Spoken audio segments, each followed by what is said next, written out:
Can you use Starlink in motion while you're driving? So we're currently on a road trip and we want to try to use Starlink on top of this car while we're actually on this long road trip that we're about to take. But how do you get Starlink on top of the car to begin with? This here is the Trio flat mount, and this is designed to work with either a Starlink Gen 2 or Gen 3 dish.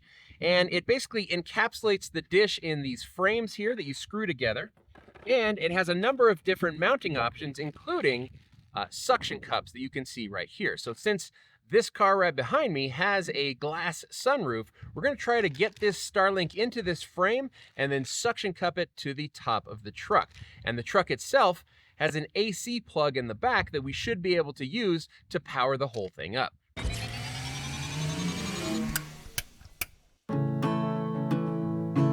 Last week, I had to drive all the way from Oregon down to Central California and back, which was about a 24-hour round trip, and I knew that I was going to be going through some absolute communication dead zones. No LTE connectivity at all. It was the perfect opportunity to attempt to use Starlink while in motion, and I had recently become aware of the Trio flat mount for the Gen 3 Starlink dish. So I reached out to them and they quickly shipped me one of their Gen 3 standard speed mounts, as well as the suction cup mounting option. Now they sent me them out for free, but I was otherwise uncompensated for this video. Now I'm not gonna lie, this mounting solution is not cheap, coming in at just about $475 with these suction cups.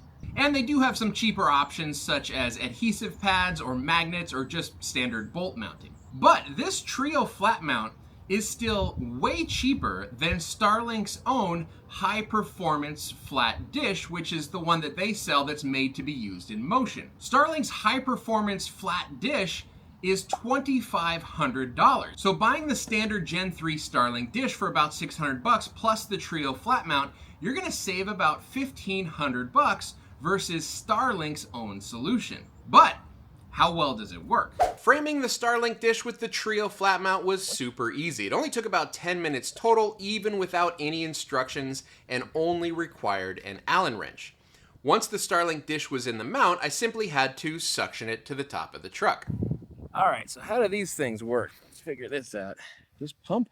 Oh yeah, that's that's on there. There's about 20 pumps per side. Oh, interesting. Oh my gosh. Dave, try that. That's not going anywhere. Oh my God. Holy cow. Holy mackerel. All right, let's get the cord routed in. All right.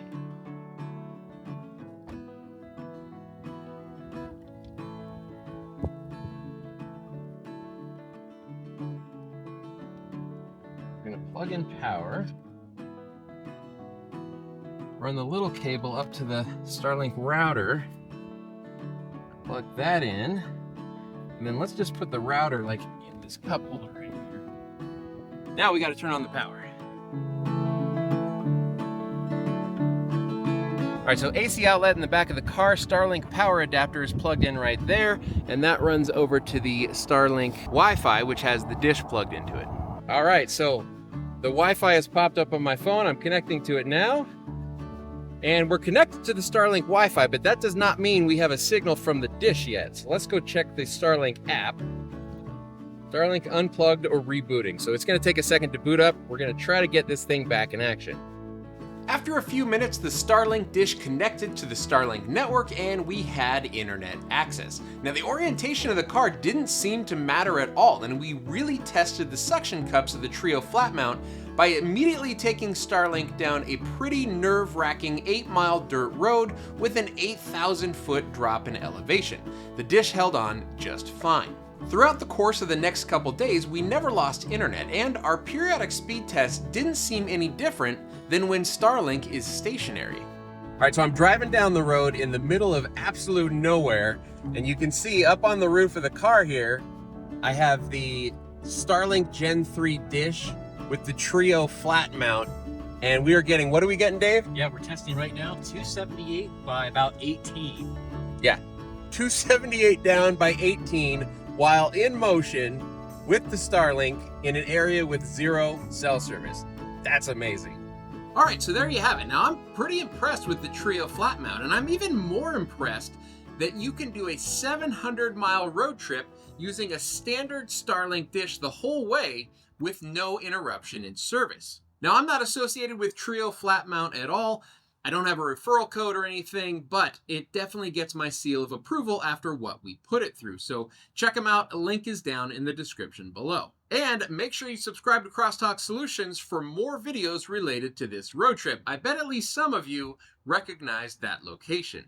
But for now, if you'd like to keep this party going, I have hand-selected a couple of videos on the right here for you to watch next. The top video is my original full review of the Starlink Gen 3 dish, and the bottom video is my recommendations for how to get Wi-Fi 900 feet down a mine shaft.